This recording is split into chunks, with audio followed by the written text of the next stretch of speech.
Ningizimu Afrika, Mzansi, sanibonani. Nginibingelele kuphi nakuphi la enibukele khona ke. Makuthi ke usuku lakho lokuqala uyithola ke uhlangana nalombukiso, ngicela ungalenzi iphutha kusekhaya la subscribe ku channel, like i-video ebese ke uciphiza i-notification bell. Wenzelani na? Wenzela ukuthi ke ngaso sonke isikhathi uma ngiposta i-video wena ke bese uthola i-notification, then bese uyangena ke ngaleso sikhathi uyayibuka i-video. Sekuthande TV siyaqinisekisa ukuthi ke sikulethela ke lolo daba olusuke luthenda ngalolo suku. Weyingane zakwethu laphana ke kwaMashu, usuka eAvoca ubheke kwaMashu, uhamba ngomgaqo uhighway uM25 laphana ke ngasekhoneni nje la kaRamda Race. Hayi ke bafethu ka abafana bavele benza njalo, bavele ke babamba imoto yemali njengoba sibona ke evidweni ukuthi ke indlela emiswe ngayo imoto uyabona ukuthi ke bekuyindlela eyingozi, ngendlela eyisimanga. Umuntu obedriver leya moto bengenzeka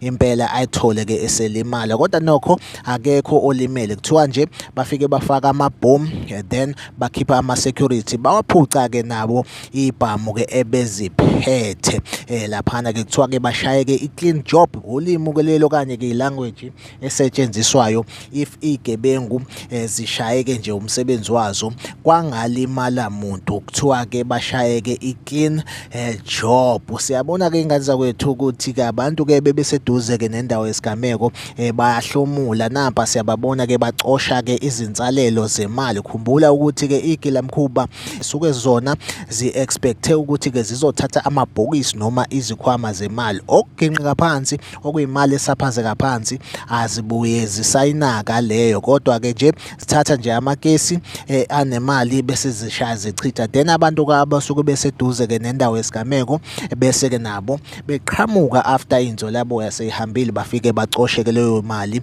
leyo abazoyifica phansi igcwale amaphakethe. Njengoba sibona ke ingane zakwethu ke imoto ke zistakile la, azikho imoto ke ezinyakazayo, zonke zimile.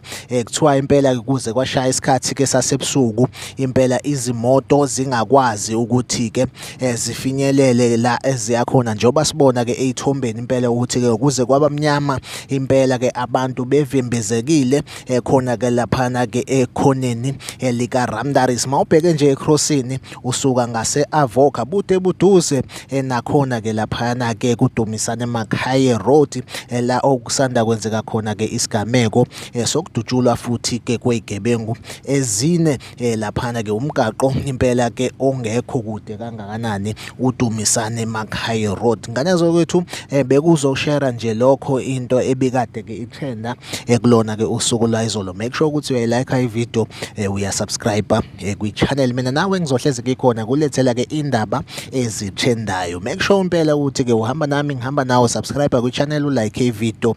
Kwamanje ke i-video yethu asibambela ngethemba lokuthi ke sophinde sihlangabezane kuyona ke i-video elandelayo.